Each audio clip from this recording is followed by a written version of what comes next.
सबसे ज्यादा कोई यदि कार्य करता है, कोई काम आता है, उसी का नाम है सदाचार। और सदाचार किसी चीज की दरकार नहीं रखता, उचित आपके अंदर का स्वीकार पाना चाहता है और अपने जीवन को चमकदार बनाने के लिए तैयार खड़ा रहता है। कई बार मन में प्रश्न आता है, इस सृष्टि को बनाने के पीछे जिसने बनाई होगी कुछ मकसद तो रहा होगा, क्योंकि ये वाली बात तो 3 दिन पहले आई भी थी कि ऊपर वाला पासा करके नीचे चलते जाओ। ये हमारे यहाँ सिद्धांत नहीं है। हमारे यहाँ तो इतना है कि भीतर वाला पासा करके बाहर चलते जाओ। ठीक है, ये वाली बात तो समझ में आई, लेकिन कोई तो होगा जिसने इस दुनिया की रचना की होगी। उस सृष्टि की रचना करने वाला तब तो उसके मन में कभी आया होगा कि यहाँ पर जाओ तो कश्मीर बना दो, यहाँ पर जाओ तो कन्याकुमारी बन जाए। कोई होगा जो ये कहता होगा कि नागपुर में यदि जहाँ पर पार्श्वनाथ भगवान विराजमान होने वाले हैं वहां पर भगवान कराओ। किसी ने तो मांग की थी होगी, क्योंकि जब हम कोई भी काम किसी के निर्देशन या स्वयं के कुछ कार्य करने के आधार पर नहीं करते हैं, तो इतना बड़ा दुनिया बनाने का कोई ना कोई तो मकसद रहा होगा। और यदि इस बात को मानते कि सृष्टि कोई करता है, तो इस सृष्टि का कर्ता, पहले यहाँ पर भी करता है, यहाँ पर तो समझा लो कौन अल्लाह कर रहा है। इस सृष्टि का कर्ता कौन है? इस सृष्टि का कर्ता यदि किसी को स्वीकार कर लिया जाए तो दूसरा प्रश्न खड़ा हो जाएगा कि उसने सृष्टि को बनाते वक्त अपने आप को कहां बैठाया होगा। जैसे कुम्हार घड़ा बनाता है, तैसा तो नहीं घड़े में बैठ जाता है कि चाक पे बैठ जाता है, चाक के बाहर बैठता है, चाक चलाता है, घड़ा बन जाता है। तो सृष्टि का बनाने वाला यदि कोई दुनिया में हो तो उसने सृष्टि को बनाते वक्त अपने आप को कहां रखा होगा, और सृष्टि से बाहर रखा होगा तो उस बाहर की चीज का नाम क्या होगा? बाहर के उस स्पेस को क्या सृष्टि के बाहर की कोई चीज मानेंगे? और यदि वहां रख के उसने इस सृष्टि का निर्माण किया तो फिर 2 सृष्टि हो गई, एक तो वो जहां पर वो बैठा है और एक वो जिसको उसने बनाया है। अरे एक ही सृष्टि के कर्ता के बारे में पहचान नहीं कर पा रहे, तो वो दूसरी सृष्टि जहां पर बैठ के उसने इसका निर्माण किया होगा, उस सृष्टि को किसने बनाया होगा? और फिर उसको बनाने वाला यदि कोई होगा तो उसने कहां बैठ के बनाया होगा? ये प्रश्न लगातार आपके दिमाग में आएगा और इसका उत्तर आप कभी दे नहीं पाओगे। तो अंत में जाके थक जाओगे। ये सृष्टि स्वयं निर्मित है, किसी ने बनाया नहीं, क्योंकि आज तक हमने उन चीजों को कभी देखा ही नहीं है जिसको हमने आसपास से बने हुए अथवा आसपास कोई बना रहा है उसके बगैर की ऐसी चीज तुमने देखी हो। अब इस पृथ्वी के बारे में हाँ कारीगर ने गारा तैयार कर दिया, कैसे से गिट्टी आ गई, यहाँ डाल दिया और फर्श बन गया, इतने ही बात जानते हैं। लेकिन ये फर्श के पहले वो सीमेंट और सीमेंट के पहले उसका जो पत्थर था, उस पत्थर के पहले उसकी रचना, इन सब के बारे में जब अपने अंदर प्रश्न पैदा होते हैं तो या तो हम बोलते हैं कि कौन है, क्या फर्क पड़ता है, पत्थर बन भी जाए तो नहीं फर्क पड़ने वाला, और मिट भी जाए तो क्या फर्क पड़ने वाला है। लेकिन हम वो बनते हैं, मिटते हैं, तो उसके बारे में फर्क अवश्य पड़ जाया करता है। तो ऐसे कई सारे प्रश्न हमारे जीवन में भी उठते रहते हैं और जीवन में भी कौनते रहते हैं, और जब उनका जवाब नहीं मिल पाता तो कह देते हैं शायद कोई होगा, बनाता होगा, क्या फर्क होगा।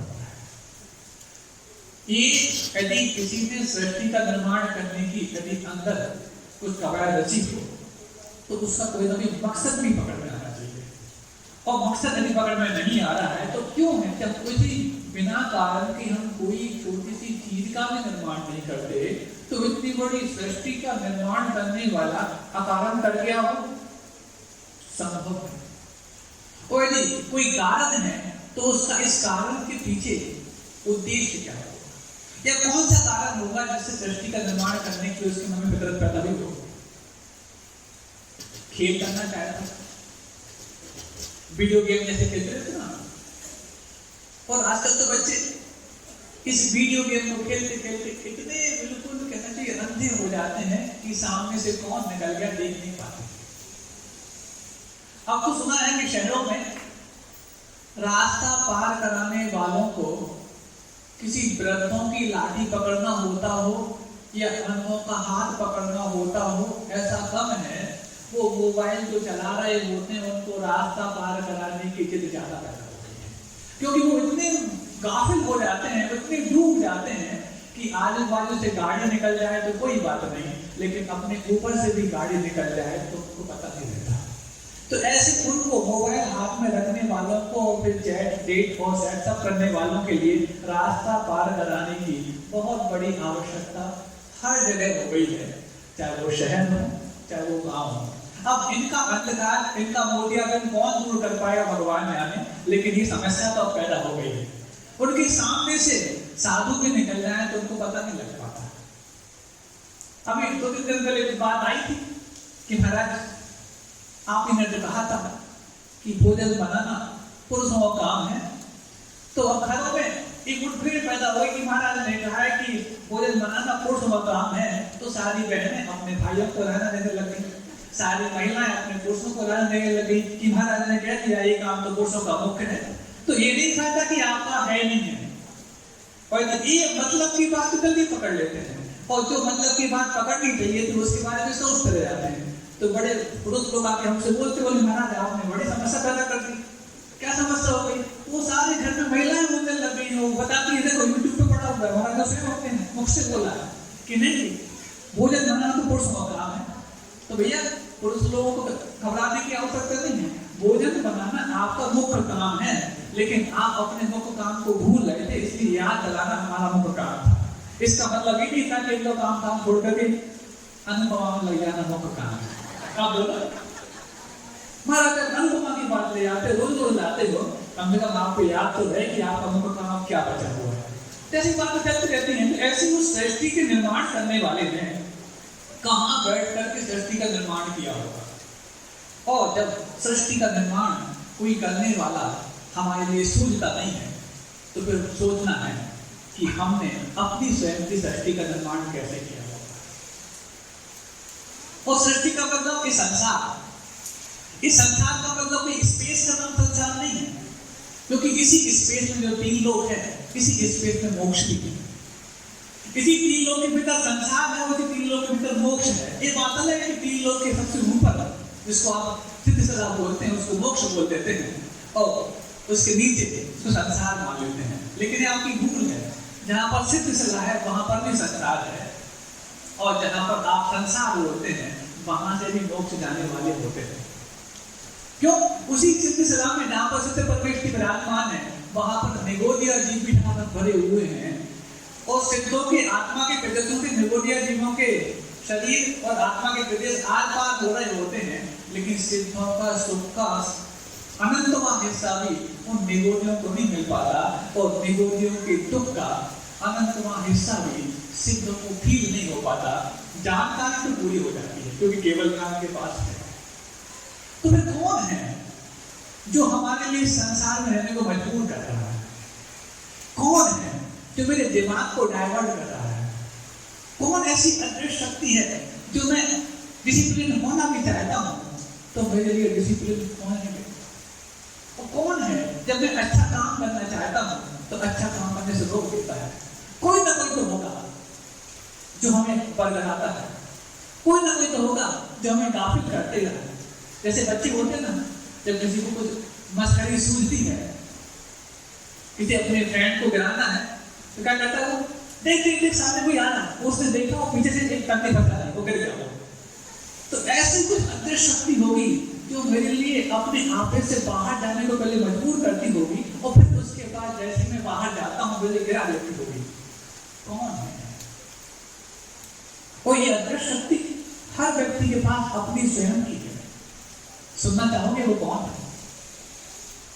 सुनना चाहोगे?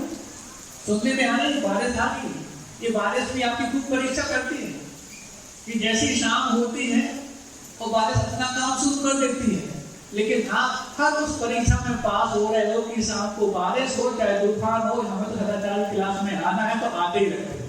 सबसे पहले अपनी अनुमोदना में एक बार बहुत बहुत खुद की अनुमोदना करने की बात है, तो कभी आप मौका चूकते नहीं। इस बारे में सदाचार तो आपको पक्का आ चुका है। तो सुनो, वो कौन है जो मेरे लिए गाफिल करता है?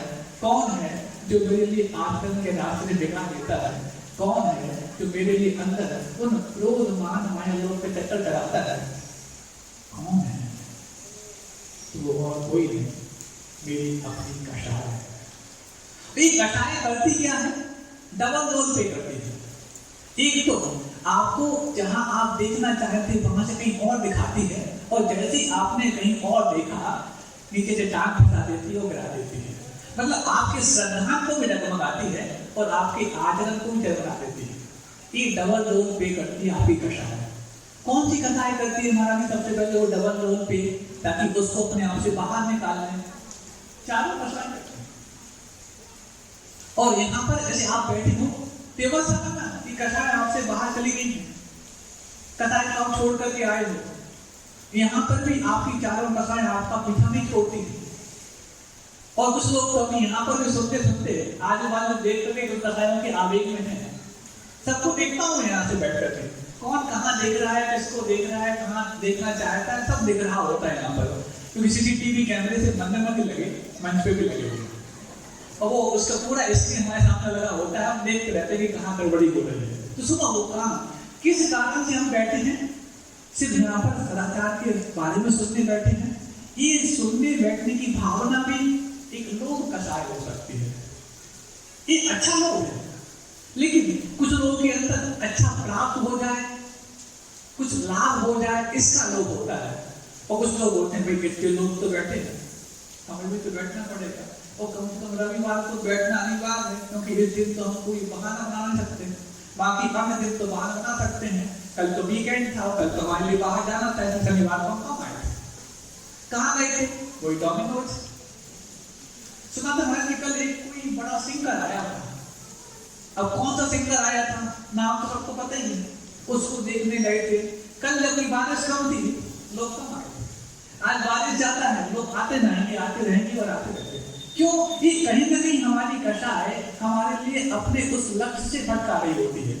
यहाँ पर बैठकर किसी के मन में लोभ होगा, किसी के मन में मान होगा, भैया सब बैठे हैं, पड़ोसी जाता है तो कोई बैठना चाहिए। ये मान के कारण बैठ जाते हैं। और कई बार जब मान के कारण गए, पड़ोसी ने देख लिया कि आ गए, लेकिन उसने पूछा नहीं तो तुम भी आ गए। क्यों? क्योंकि वो सुनने मजबूर है महाराज को।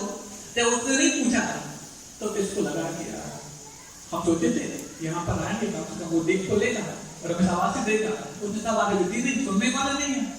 अब देखो उसके अंदर माया पैदा होगी। कैसी माया पैदा होगी? अब उससे यहाँ मन नहीं लगेगा। अब मन नहीं लगेगा तो क्या करेगा? अरे वो थोड़ा सा काम याद आ गया, काम कुछ याद नहीं आया, उसका मान पूरा नहीं हो पाया, उठ के जाएगा कि मायाचारी का सहारा ले लिया उसने, मतलब लोभ भी हो गया। और इसके बावजूद भी यदि कोई दूसरा कह दे बैठ तो जाओ, आधा घंटे की बात और है, अब उसके मान की पूर्ति नहीं होती तो क्या करता? गुस्सा आता है। मतलब यहाँ पर बैठ के भी आपकी चारों कषाय आपकी परीक्षा कर रही होती हैं। ये मत मानना कि हम इस कषाय में बैठ गए आप लोग। ये कषाय आपस में इंटरचेंजेबल है और इंटरकनेक्टेड भी है। पल पल में एक दूसरे रूप को प्राप्त करती जाती है। मान लो क्रोध आ रहा है और क्रोध अनिशांत हो गया तो आप समझते हैं कषाय रहित हो गए। नहीं, उस क्रोध ने दूसरा फॉर्म चेंज कर लिया। मान आ रहा है और मान से हम द्रवीभूत होकर के मान लो किसी प्रकार से विनय करने लग गए, तो वहां पर भी कहीं ना कहीं हमारे कषाय ने भी फॉर्म चेंज किया है। अब हम क्रोध और मान को तो कथनचित कषाय मान लेते हैं, लेकिन माया और लोभ को कषाय मानने वाले कितने हैं हमें नहीं मालूम।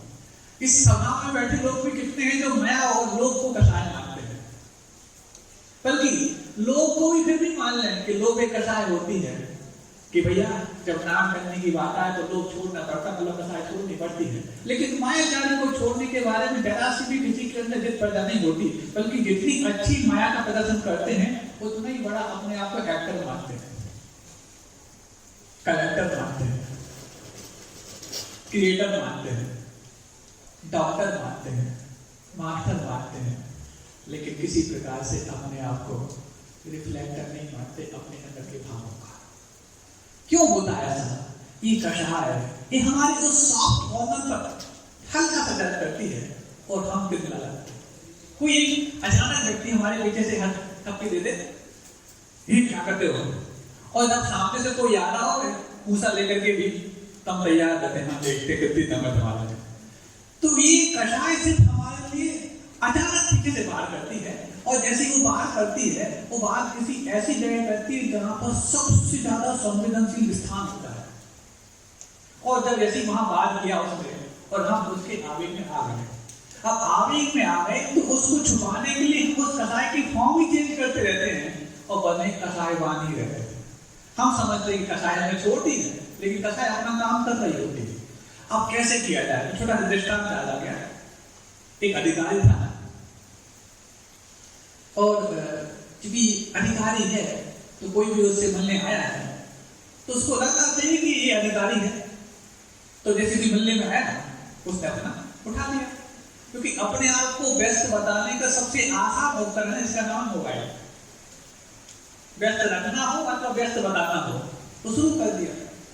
और ये उस जमाने की बात है जब मोबाइल नहीं हुआ करते थे, टेलीफोन हुआ करते थे।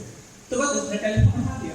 हाँ, अच्छा, तो वहां डील होगी पूरी, वहां तो भेज दिया ना, प्रॉपर जगह पहुंच जाएगा ना, सब कुछ हो गया। अब वो जो मिलने आया तो बड़े परेशान, जब इनका फोन बंद हो तब जाकर के उनसे बात कर पाए। एक देर हो गई, 1 मिनट हो गया, 2 मिनट हो गया, 10 मिनट हो गया, 15 मिनट हो गए। अब वो परेशान, वो भी थोड़ा सा ऐसा नहीं था कि फालतू बेकार व्यक्ति था, वो भी बहुत कामकाजी था, लेकिन अब इससे बात हुए बगैर जाऊं तो कहां जाऊं? उसने देख लिया कि सामने खड़ा हुआ है, बैठने तक का नहीं कहा, इतना अपने आप को व्यस्त बता दिया है। और जैसे व्यस्त बताया और उसको लगा कि शायद किसने मान लिया होगा कि मैं बहुत ज्यादा व्यस्त हूँ, मैं अधिकारी हूँ। हाँ, अब फोन रख दिया। और जैसे फोन रख दिया पूछता है, हाँ क्या काम है? काम कुछ नहीं है, मैं आपके फोन का कनेक्शन लगाने आया हूँ। बात समझ में आई? बात समझ में आई? वो समझ रहा था कि मैं इसको चकमा दे रहा हूँ, अरे जब फोन का कनेक्शन नहीं लगा था तो किसको फोन लगा रहा था? ऐसे ही हम अपने जीवन में कई सारे माया के प्रयोग करते रहते हैं, और माया के प्रयोग के माध्यम से हम सोचते हैं कि हम उसको चल रहे हैं। वो कहता है कि तुम अपने आप को कितना चलोगे, मैं तो जानता हूँ कितने पानी में हो। ऐसे ही कषाय हमारे अंदर परीक्षाएं करती रहती हैं, कितने बार करती हैं। मैं अपने आप को उस कषाय से बचाने का ढोंग तो बहुत रचता हूँ, स्वार्थ तो बहुत रचता हूँ, लेकिन जीवन में कहीं उसके कोई प्रकरण नहीं। तो क्या किया जाए महाराज, कैसे बचा जाए इससे? तो हम कम से कम इसकी तीव्रता को कम कर सकते हैं। अब हमारे अंदर जो अनुशासित नहीं होने दे रही थी, हमारे अंदर जो श्रद्धान को नहीं जमाने दे रही थी, हमारे अंदर अपने लक्ष्य को निर्धारित नहीं करने दे रही थी, इसी का नाम तो कषाय था। और जब पकड़ में आ गया, उसका डायग्नोस हो गया, तो फिर ट्रीटमेंट करना भी आसान है। लेकिन कई बार तो हम उस चीज का डायग्नोसिस प्रॉपर नहीं कर पाते जिस चीज से हम परेशान हुआ करते हैं। अब जब पकड़ में आ जाती है कि ये हमारा ही फितरत, हमारा ही दम घोटने के लिए कारण बन रहा है, तो उसको पकड़ना है। कैसे पकड़ा जाए, किन तरीकों से पकड़ा जाए और कैसे ट्रीट किया जाए। अब कषाय कोई भी होता है, क्रोध हो, मान हो, माया हो, लोभ हो, ये वो सब बातें बताने जा रहा हूँ जिससे आप अपने जीवन में प्रतिदिन और प्रतिपल उसको फेस करते रहते हैं, और उसको अब आपकी भाषा में बताने का प्रयास कर रहा हूँ, क्योंकि आगम की भाषा में बताने का प्रयास जब करता हूँ तो शायद आपको दिमाग से ऊपर से जाता है। भले ये बारिश का पानी पांडाल के ऊपर गिरता हो, लेकिन आगम की बात का पानी आपके सर से ऊपर तो निकल ही जाता है, ऐसा मैं मानता हूँ। तो आपकी भाषा में आपके उदाहरणों से और आपकी चीज आपको देने का प्रयास करता हूँ। समझ में आ रही बात? कितने लोग नहीं समझ पा रहे हैं बताएं? बहुत समझदार, इतने अलर्ट आप लोग हो गए हो कि महाराज जी पता नहीं कौन सी बात कब पूछ लें और हमें फंसा दें। बहुत अच्छा। अब ये आपकी समझदारी के लिए बात ताली बजा लो, नहीं बजाएंगे। जितने भी समझदार लोग हैं कि महाराज जी फिर कहेंगे कि बहुत स्वार्थी हो, तो मतलब 20 दिन तक का प्रभाव तो पड़ा है। इस चीज के लिए आपको मैं धन्यवाद दे देता हूँ, ताली बजाओ करना बजाओ। तो सुनो, अब क्या किया जाए? उस कषाय को पकड़ तो लिया, उसको परास्त कैसे किया जाए। और कसाय को परास्त करने के लिए पहले जीवन में आचरण, आचार, संयम और चारित्र ग्रहण करना पड़ता है। लेकिन यदि चारित्र ग्रहण नहीं कर पा रहे तो उसको मोडिफाइड कैसे किया जाए। उसको यदि आप मोडिफाइड करना जानते हैं तो भी कसाय पर नियंत्रण करना आपके जीवन में आ सकता है। कैसे किया जाए सुनना चाहोगे? क्योंकि आपका सबसे बड़ा शत्रु जो आपके पास बैठा हुआ है उसको परास्त करने का तरीका आपके पास कहाँ है वो मैं बताना चाहता हूँ। सुनना चाहोगे? कितने लोग सुनना चाहेंगे? पड़ोसी नहीं बता रहे ना? नहीं, खुद ही भैया है, बहुत समझदार है। सुनो, अब जैसे मान लो आग होती है, आग का काम सिर्फ जलाना होता है कि कुछ और भी होता है? जो व्यक्ति आग का काम सिर्फ जलाने के रूप में जानते हैं वो तो जलते ही रहते हैं। लेकिन जो आग का काम पकाने के रूप में, आग का काम प्रकाश के रूप में, आग का काम तपाने के रूप में जानते हैं, वो आग से भी खेल करके आग को अपने नियंत्रण में रखते हैं। ऐसे कषाय भी एक अग्नि है, कषाय अग्नि जिसको बोलते हैं। उस कषाय को यदि अपने पास से आप दूर नहीं कर पा रहे हो तो उसको अपने नियंत्रण में रख करके उसका प्रयोग करना यदि आप सीख जाते हैं तो भी कषाय आपका कुछ ज्यादा बिगाड़ नहीं करता है। मान लो कषाय आ गई, क्रोध आ गया कि अब तो कोई मतलब तो नहीं, तो क्रोध करके आप उसको भवन में जाएं, इसकी अपेक्षा आज एक क्रोध कर लें कि नहीं, जब तक ये व्यवस्था नहीं बनेगी तब तक हम भगवान के मंदिर में जाकर के और बैठे रहेंगे, भले कुछ कर पाए ना कर पाए, लेकिन कम से कम यहाँ बैठ करके आप उस निमित्त से तो बच पाएंगे। निमित्तों के बीच में आपका क्रोध आपका वाड़ा कर रहा है, ये भी कषाय है। लेकिन कषाय को डाइवर्ट करने का तरीका है। मान आ गया, अब मान कंट्रोल नहीं हो रहा है तो कल 15 अगस्त तो क्या करें हमारी 15 अगस्त को? मान यदि कंट्रोल नहीं हो रहा है तो कल वैसे ही बहुत आपकी भारतीय सेना में बहुत सारी भर्तियां निकली हुई हैं। 17 से 21 साल बाद अग्निपथ भी निकला हुआ है और दूसरा वाला पथ भी निकला हुआ है। तो बस चले जाओ, जिसको अपने मान की परीक्षा करनी हो, जाने की हो, उसको करना है तो सीधे सीधे बस इंडियन आर्मी में भर्ती हो जाओ और पूरा का पूरा गुस्सा पड़ोसी को दिखा। ये भी तो गुस्सा हो सकता है, लेकिन इस गुस्से का प्रयोग आपके जीवन का अहित करना नहीं बल्कि आपके जीवन के बहुत बड़े अहित को रोकना हो सकता है। हर व्यक्ति को अपने कुछ चीजों के जीवन में अंजाम देने के बाद एक निराशा भी हाथ लगती है। और निराशा कब हाथ लगती है? जब सबके लिए अच्छा किया जाए और बदले में हमारे परिणाम अनुरूप ना आए। एक लगा सबको सब कुछ किया, बदले में कोई काम नहीं आया। हर व्यक्ति दिन में एक बार निराश तो होते ही, ज्यादा भी होता है।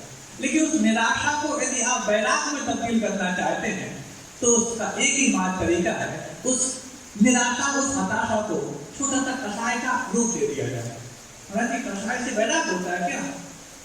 देखो कैसे होता है। अब घर में बड़े कोई काम नहीं आया, किसी को लिए अच्छा करने के बाद भी हमेशा बुराई मिला, संसार ऐसा ही है। ऐसा एक वैरागी भी कहता है और हताश व्यक्ति भी कहता है। लेकिन जैसा जैसा इस प्रकार की प्रतिक्रिया देते वक्त हताश व्यक्ति निराशा के गर्त में डूबता जाता है, वैसे ही वैरागी व्यक्ति विशुद्धि के पहाड़ को चढ़ता जाता है। अब वो बैठा हुआ है, कब तक बैठा हुआ यहाँ पर, निकलो तो सही। तो हताशा को संन्यास में, हताशा को वैराग्य में तब्दील करने के लिए आपको अपने अंदर के उस पुरुषार्थ को झकझोरना पड़ता है। इसी को बोलते हैं परिष्कृत क्रोध या परिष्कृत मान। जब तक ये मान, जिसको स्वाभिमान कहा जाता है, आपके साथ नहीं जुड़ेगा तब तक आपकी हताशा वैराग्य में तब्दील नहीं हो पाएगी। और जब यहाँ आ जाते हैं तो उस हताशा से जो वैराग्य तैयार हुआ है, उस वैराग्य के कारण आप हताशा, निराशा, मान, कषाय इन सब को शांत करने का चर्या भी छोड़ लेते हैं। लेकिन शुरुआत तो उससे हो जाती है। अक्सर देखा होगा आपने पुराण ग्रंथों में, इतना वैराग्य जीतने के बाद नहीं हुआ होगा उतना वैराग्य उनको हारने के बाद हुआ। एक आध बाहुबली टाइप के लोग थे जिनको जीतने के बाद में वैराग्य हो गया, लेकिन अक्सर लोग तो हारने के बाद वैराग्य ज्यादा बने। लेकिन शुरुआत में निराशा थी, लेकिन बाद में उसी को उन्हें परिष्कृत किया तो वैराग्य का दूध प्राप्त कर लिया और फिर ऐसे जीते कि शस्त्रों से जीतते थे छोटे मोटे शत्रु को, शास्त्रों से जीत पाते थे थोड़े बड़े शत्रु को, लेकिन जो शस्त्र और शास्त्रों से नहीं जीत पाए उनको उन्होंने हरा दिया अपने अंदर के वैराग और संन्यास के माध्यम से, जिनको बोलते हैं कर्म शक्ति। ऐसा काम कैसे प्रारंभ हुआ और कैसे कर पाए? इस कषाय का परिष्कृत रूप करके। उस अग्नि से तुम मशाल बना सकते हो और अग्नि से तुम चिराग भी बना सकते हो। चिराग प्रकाशित करने वाला होगा और आपकी हमेशा से लगी हुई वो चिर आग है उसको शांत करने वाला भी होगा। तो इसको यदि हम व्यवस्थित मॉडिफाइड करना सीख जाते हैं तो जीवन में बहुत अच्छे परिणाम भी सामने आने लग जाते हैं। आज रविवार है, मैं एक विषय सोच के रखा था कि आज होगा और शायद अभी समय पर्याप्त बचा हुआ है, मैं उसको ले सकता हूँ। कैसे हम अपने उन छोटे छोटे चीजों को करके बड़े बड़े चीजों को अपने हाथ में और नियंत्रण में ले सकते हैं। कई बार माता पिता सोचते हैं बच्चों के अंदर संस्कार है, कई बार बच्चे सोचते हैं कि हमारे अंदर से कॉम्प्लेक्सेस कम हो पाए। और कॉम्प्लेक्सेस कम हो कैसे? क्योंकि कॉम्प्लेक्स कम करने के पीछे जो हमारे इरादे होते हैं उन इरादों के कॉम्प्लिकेशन में भी हम फंसे रहते हैं।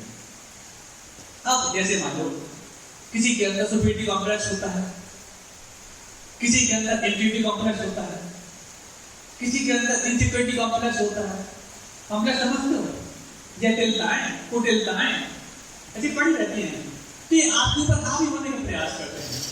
और कई बार जो बच्चे बीबीए एमबीए कर रहे हैं वो मैनेजमेंट सीखना चाहते हैं, तमाम तरह के मैनेजमेंट। कौन कौन से मैनेजमेंट हम बताने वाले हैं। किसी को एचआर, किसी को हॉस्पिटल मैनेजमेंट, किसी को बिजनेस मैनेजमेंट, किसी को टाइम मैनेजमेंट, किसी को कुकिंग मैनेजमेंट। ये सब सीखने की चीज पैदा होती है। और इसके अलावा जब थोड़ा बहुत समय बच जाता है तो माता पिता सोचते हैं कि बच्चों को इसको संस्कार भी मिल जाए। अब इतनी सारी चीजों को अलग अलग कोर्सेज के माध्यम से सीखने की जिद पैदा हो तो कितना पैसा खर्च करना पड़ेगा।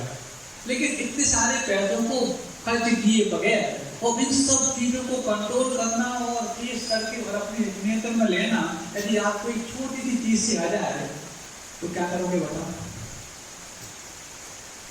सुनना चाहोगे? सुनना चाहोगे कि आपको अपने कॉन्फिडेंस कम कैसे करना है? सुनना चाहोगे कि आपको मैनेजमेंट कैसे सीखना है? सुनना चाहोगे कि आपके लिए वो छोटे संस्कार जो होते हैं, बचत के संस्कार हो, चाहे वो किसी के लिए विनय देने के संस्कार हो, वात्सल्य पाने के संस्कार हो, ये कैसे ला पाएंगे?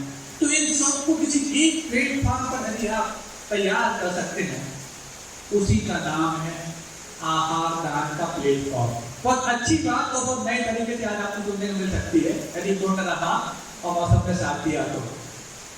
कौन सा आहार दान? जब गुरुदेव यहाँ विराजमान रहते हैं, प्राय क्षेत्रों में चातुर्मास हुआ करते हैं, और जब क्षेत्रों में चातुर्मास हो, शिवपुर जैसे क्षेत्र में, तो वहां पर यदि आप आहार दान करने की सोचो, अपना चौका ले जाकर के वहां पर साधनों को प्रदान करके आहार दान करने की सोचो, तो पहली बात तो पहली कंडीशन फेस करनी पड़ती है आपको काई की, एक कमरा मिल जाए। कमरा तो बहुत बड़ी बात है, एक टीन सेट मिल जाए। अब आपका कुंड बहुत तीव्र था, एक टीन सेट मिल गया, 10 बाई 10 का टीन सेट मिल गया। उस 10 बाई 10 के टीन सेट में तमाम लोग होते, क्योंकि 5, 7, 10 लोग तो आप ही जाओगे। उसके बाद यदि और आसपास के आ गए तो फिर तो गर्मी है और उमस वाली गर्मी है, बारिश का मौसम है। तो कई बार जिनके घराने बहुत महलों जैसे होते हैं, जब उनको वहां पर अपने महल को छोड़कर के और टीन सेट में कुछ दिनों को गुजारा करना पड़ता है, तो उनका सुपीरियरिटी कॉम्प्लेक्स उनके ऊपर हावी होता है। अरे महल जैसा घर था, एसी कूलर सब सुविधाएं थी, और यहाँ पर तो देखो टीन सेट मिला। लेकिन जब वो देखता है कि हमसे भी ज्यादा सुपीरियर व्यक्ति मुझसे भी पहले से यहाँ पर बाजू वाले चौके में, बाजू वाले कमरे में चौका लगा रहा है, तो उसको देख करके उसका सुपीरियरिटी कॉम्प्लेक्स थोड़ा सा कम पड़ जाता है। अब सुपीरियरिटी कॉम्प्लेक्स कम हो जाएगा फिर भी ठीक समझ में आती है बात। अब बात आती है इंफीरियरिटी कॉम्प्लेक्स की। इंफीरियरिटी कॉम्प्लेक्स मतलब जो भय सताता है, क्योंकि टीन सेट कच्ची जमीन पर बन जाते हैं, जल्दबाजी में बनते हैं, आए दिन ये आना हो आसान बात होती है। हम लोग जब वहां रहते थे तो कई बार धनबाद पर जाना कोई बड़ी बात नहीं, बारिश का मौसम हमस वाली गर्मी है तो कहाँ जाएंगे, जहाँ सुरक्षा मिलेगी वहीं तो जाएंगे। और सबसे सुरक्षा कहाँ मिल सकती है, साधुओं के पास, तो वहाँ जाते हैं वो। अब साधुओं के पास आए तो फिर भी ठीक है, वो तो उस माने जाएंगे, लेकिन साधुओं के पास पहुंच जाए बहुत कठिन है। एक आध 3 सेट में निकल जाए तो फिर समस्या पैदा हो जाती है। अब एक निकला लास्ट वाले 3 सेट में तो पूरी खरबरी बन जाएगी। अब उससे पता था कि निकलना है, कहीं ये ना आ जाए, कहीं बिच्छू ना आ जाए, कहीं ये ना आ जाए। ये जब मन में बात आती है तो समझदार व्यक्ति जो होता है ना, जिसको इन्फिनिटी कॉम्प्लेक्स आता है, अरे जब यहाँ पर आए हैं और जीवन को जब इनके चरणों में कुर्बान करने के हमने बड़े बड़े फ्लैग्स टांगे हैं, और जब इनके चरणों में आकर के यदि कोई कुर्बान करने वाला मिल जाए तो वो तो हमारा स्वागत करने वाला मित्र और साथी माना जाएगा। तो उसको अपने इन भावों को देख करके अरे वो सोचता है कोई बात नहीं, अपने पास तो फिर भी एक 3 सेट है, छत है और 4 दीवारी है। कुछ लोग तो ऐसे हैं जो खुले पांडाल में पूरे रात बिता दिया करते हैं, जब उनको कुछ नहीं हो रहा तो हमें क्या होगा, और हो भी जाए तो जीवन के अंत का इससे अच्छा स्थान और क्या होगा, ऐसा मान करके उनके अंदर वो इन्फिनिटी कॉम्प्लेक्स ही कम होने लग जाए। अब ये कम हो जाए तो फिर भी ठीक है। अब आती है बात इन्फिनिटी कॉम्प्लेक्स की, सुरक्षा की। सुरक्षा की कैसी बात, पहले की बात बता रहा हूँ। जब 3 सेट बनते थे तो 3 सेट के दरवाजे ऐसे होते थे कि ताला तो बंद रहता था लेकिन लोग आर पार हो जाते थे, ऊपर भी खुला है, नीचे भी खुला है, बाजू से भी खुद से निकल जाते थे, ताला तो बंद है। अब तो थोड़े व्यवस्थित बनने लग गए, लेकिन आज से 5-10 साल पुरानी बात मैं बताना चाह रहा हूँ। अब उसको लगता है इतना सब सामान लेकर आए, और सामान तो फिर भी ठीक है, कोई बात नहीं, खाने पीने का सामान है, लेकिन महिलाएं होती हैं अपने आभूषण भी ले जाती हैं थोड़े बहुत, जो समझदार महिलाएं होती हैं। महाराज जी आपके समझदार शब्दों को क्या कहना चाह रहे हैं। अब उनको लगता है कि अब देखो, जब हम प्रदान करने खड़े होते हैं, बाजू का कोई यदि देने आएगा तो अपना वो हार ना देखे, अपनी चैन ना देखे, तो चैन कैसे आएगा, तो ले जाते हैं। लेकिन हम जब ताला लगा के जाओ तो ताले में दिखता है कि सब आर पार हो सकते हैं, तो उनको लगता है कि ये सुरक्षा कैसे होगी। लेकिन जब सोचते हैं जब यहाँ पर सब कुछ लौटाने ही आए हैं और कोई ले जाए तो कौन सी बड़ी बात है, तो वैसा सोच करके उनके अंदर वो इन्फिनिटी कॉम्प्लेक्स भी कम हो जाता है। अभी कॉम्प्लेक्स कम हो जाए तो कोई बात नहीं। अब बात आती है बहुत सारे मैनेजमेंट सीखने की। आप भी अपने घरों में अपने बच्चों को BBA, MBA और तमाम तरह की कोर्सेज करने के लिए घर से बाहर भेजने की सोचते हो, और बच्चे भी चाहते हैं कि घर से बाहर जा करके हम मैनेजमेंट सीख जाएंगे। कौन सा, मोबाइल मैनेजमेंट, इंटरनेट मैनेजमेंट, ये सब मैनेजमेंट सीखना पड़ता है, क्योंकि आज के जमाने में मैनेजमेंट नहीं सीख पाए तो फिर जीवन में क्या सीख पाए। क्योंकि यदि आपका जो प्रमुख उपकरण है ना, क्योंकि साधु के पास पीछे थोड़ी देर के लिए यहाँ वहाँ हो जाए तो भी साधु को दिक्कत नहीं होगी, पर थोड़ी सी डिस्टेंस बराबर होनी चाहिए। लेकिन आपका मोबाइल 2 मिनट के लिए यहाँ वहाँ हो जाए तो फिर देखो कितनी अंदर से सांप लौटते हैं आपके ऊपर। तो ये जो आपके अंदर आपका उपकरण बन चुका है, इस उपकरण की कई बार आपको सुरक्षा करनी पड़ती। तो अब मैनेजमेंट की बात आती है। सबसे पहला मैनेजमेंट जो किसी की शायद यूनिवर्सिटी या कॉलेज में जो सिखाया जाता है, मुझे कहना नहीं मालूम, लेकिन पहला मैनेजमेंट जो आपको आना चाहिए टाइम मैनेजमेंट। और टाइम मैनेजमेंट को जब आप आहार दान करने पहुंचे होते गुरु जी के पास, साधुओं के पास, कैसे होता है। वैसे भले ही साहब जाते 9 बजे उठते हो अपने घर में, और जिस दिन 9 बजे उठना है अपने हाथ से अपनी पीठ थपथपाते कि बैठ जाना, आज जल्दी सुबह हो गई।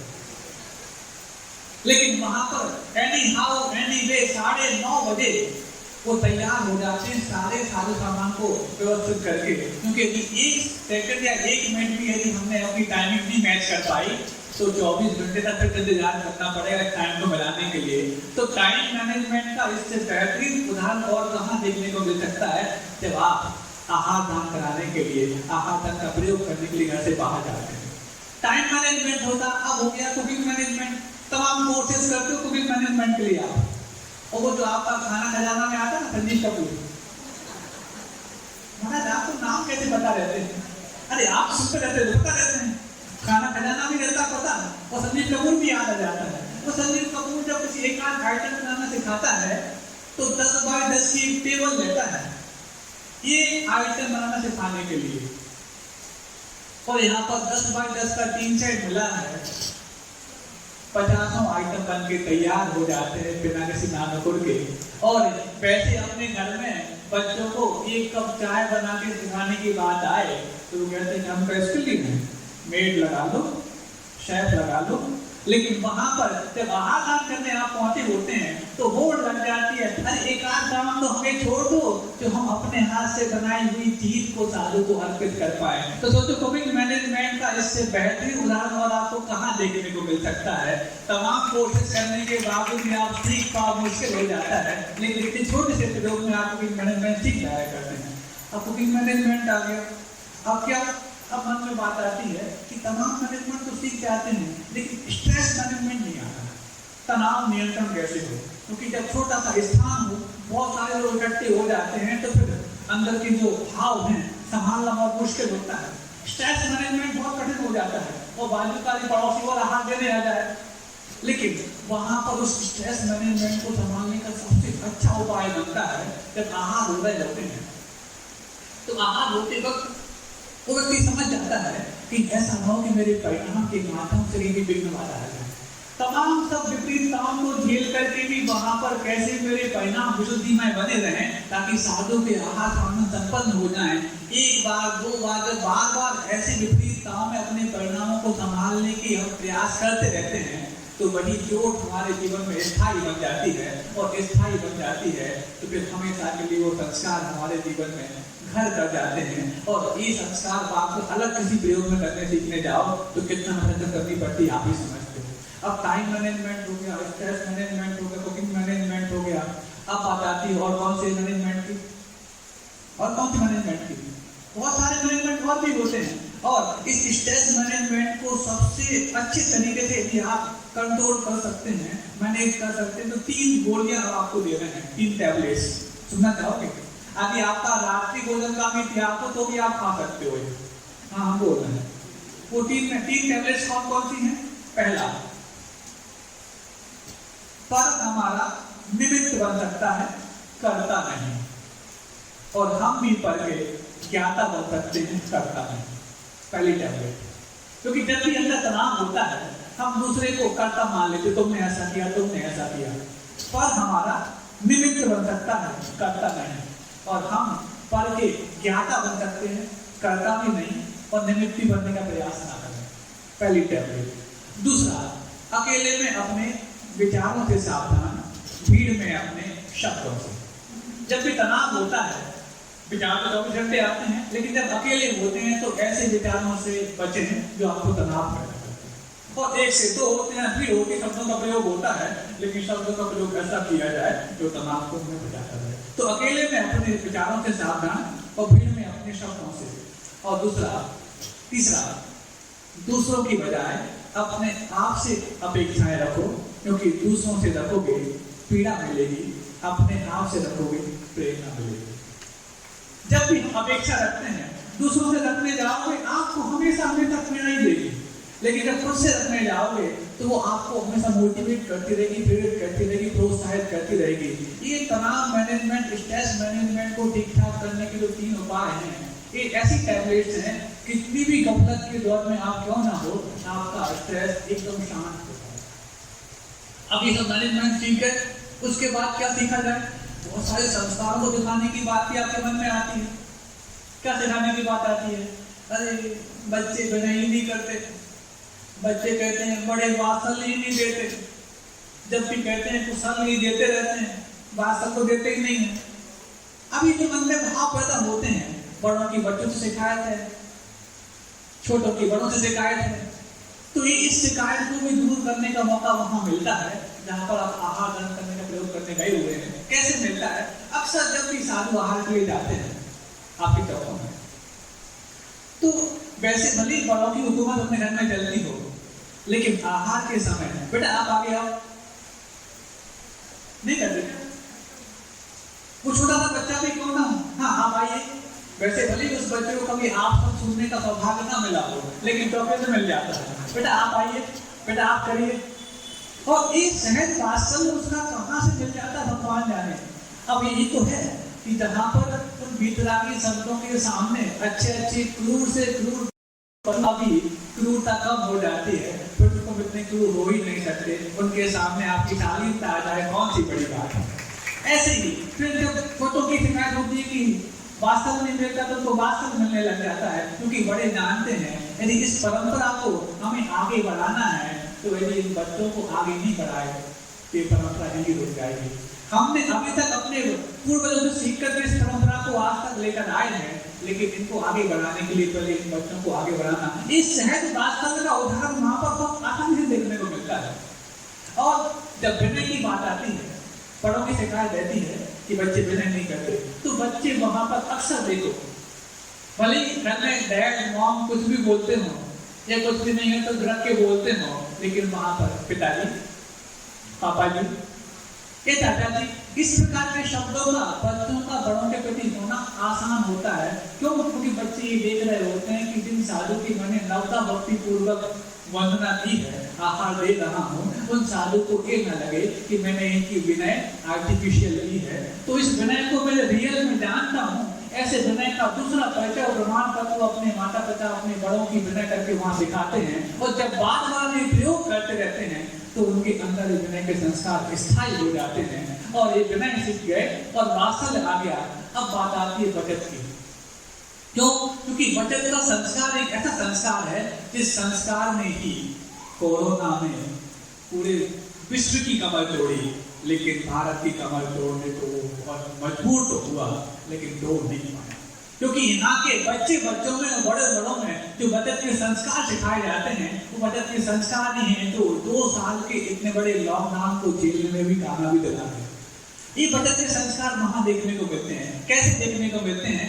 जब वो बच्चे देखते हैं कि साधु को जो आहार दिया जा रहा है, आहार दिया, उन्होंने लिया, और उसके बाद पानी लिया जाता है तो ऐसा नहीं कि पहले पानी से हाथ धो लिए, नहीं, उसी को लेकर के वो साधु ले जाते हैं।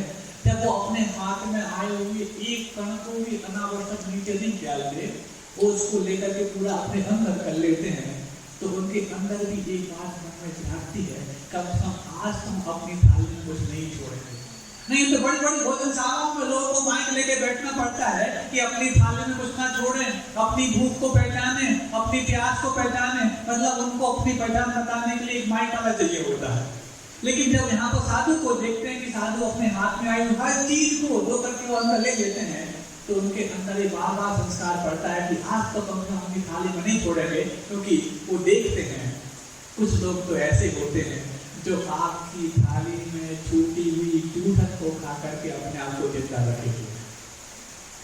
और जब देखते हैं कि जिनके लिए हम पूरा पूरा घर छोड़ करके आए साधु के लिए, वो भी इतनी बचत करना जानते हैं कि कोई भी अनावश्यक अपव्यय ना हो जाए, तो ये संस्कार जब उनके अंदर बार बार पड़ता है तो बचत का संस्कार भी उनके जीवन में स्थायी हो जाता है। अब तो बचत सीख गए, विनय सीख गए, वात्सल्य आ गया, टाइम मैनेजमेंट हो गया, कुकिंग मैनेजमेंट हो गया, स्ट्रेस मैनेजमेंट हो गया, और सुपीरियरिटी कॉम्प्लेक्स कम हो गया, इंफीरियरिटी कॉम्प्लेक्स कम हो गया, इंफीरियरिटी कॉम्प्लेक्स कम हो गया। इतनी सारी चीजों को कंट्रोल करने के लिए यदि आप कोर्स लगाते तो एक एक कोर्स के लिए हजारों लाखों खर्च कर डालते, लेकिन इतनी सारी चीजें सिर्फ 1 घंटे की उस प्रयोग में भी आपको आसानी से बिना खर्चे किए प्राप्त हो जाती हैं। तब तो बच्चे कहते हैं पापा 15 अगस्त की छुट्टी मिल गई है, दिवाली की छुट्टी मिल गई है, रक्षाबंधन की छुट्टी मिल गई है, छुट्टी मनाने चलना है। पापा पूछते हैं कहाँ? मनाली। अरे अब तो मनाली में खूब छुट्टियां मना ली, अब तो वहां जाना है जहाँ पर गुरुदेव आचार्य विद्यासागर जी विराजमान है, और वहां जाकर के अपने आप को जीवन के उस पड़ाव तक ले जाना है जहाँ पर पहुंचने के बाद हम अपने जीवन में फख्र महसूस कर पाए। कितना आसान है। इन छोटे छोटे कार्यों के माध्यम से कितनी बड़ी चीजें हम सीख जाते हैं। और ऐसे हमने कई गृहस्थ देखे, कई परिवार देखे जो ये प्रयोग करना सीख जाते हैं, तो फिर उनको बार बार इस प्रयोग करने के लिए खुद को तैयार नहीं करना पड़ता, उनके बच्चे उनको तैयार करके ले जाते हैं कि अब कुल्लू मनाली स्विट्जरलैंड में सब कुछ बेकार है, अब समाज जहाँ पर सिर्फ में आचार्य विराजमान है, वही हमारा इस छुट्टियों का सबसे बड़ा सम्मान है।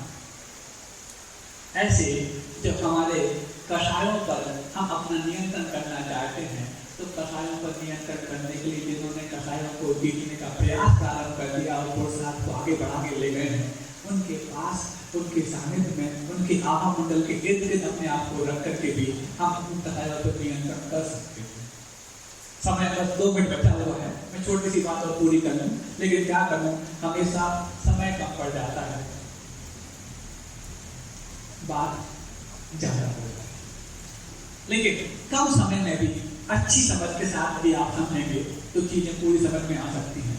अब क्या किया जाए और ये तो समझ में आ गया। इन छोटे छोटे प्रयोगों से हम अपने जीवन में वो सारी चीजें पा सकते हैं जिनको पाने के लिए प्रयत्न, प्रयास और पुरुषार्थ तमाम बार हुए लेकिन हमेशा हताश हुए। लेकिन ये छोटे से प्रयास हमारे लिए कितने बड़े विकास के लिए कारण बनते हैं अपने समझे। अब महाराज बात तो समझ में आ जाती है और हम कर भी लेते हैं, लेकिन ये तो हम साल में 1 बार 2 बार 4 बार कर पाएंगे, क्योंकि बार बार तुम्हारा स्थान मिलने वाला नहीं है। बाकी समय में क्या किया जाए, बाकी समय में अपने आप को कैसे तैयार कर पाए। अब इसको शुरू कर लूंगा तो समय बहुत लंबा हो जाएगा। अंतिम 1 मिनट में छोटी सी बात करके अपनी बात को विराम देना चाहेंगे। कषाय, इस कषाय को किसी रूप में बरतना है तो इस कषाय का एक और साथी होता है, इसको बोलते हैं विपरीत श्रद्धान। विपरीत श्रद्धान कैसा? जैसा हम जिसके बारे में जानना चाहिए, मानना चाहिए, उससे हट के कुछ मानने लग जाते हैं, जिसको आपकी अपनी भाषा में बोला जाएगा नेगेटिव अप्रोच या रॉन्ग अप्रोच। वो रॉन्ग अप्रोच का हो, नेगेटिव अप्रोच का हो, या आपकी आधुनिक भाषा में मिथ्यात्व का हो, एक ही बात। मिथ्यात्व का मतलब कोई अलग कोई हवा नहीं हुआ करता है। मिथ्यात्व का मतलब ये होता है कि आप जिसके बारे में जैसा मानना चाहिए वैसा न माने, कुछ और मान लिया करते हैं। अब ये 2 चीजें हमारे अंदर सबसे जद्दोजहद करती हैं, एक तो कषाय करती है और दूसरा मिथ्यात्व करता है। दोनों की तासीर क्या है? दोनों की तासीर से मिलती सी है कि कषाय अपने आप में नहीं आने देना चाहती है और मिथ्यात्व दूसरे को छोड़ने नहीं देना चाहता है। फिर से बताएं, मिथ्यात्व दूसरे को छोड़ नहीं देता और कषाय खुद तक नहीं आने देती।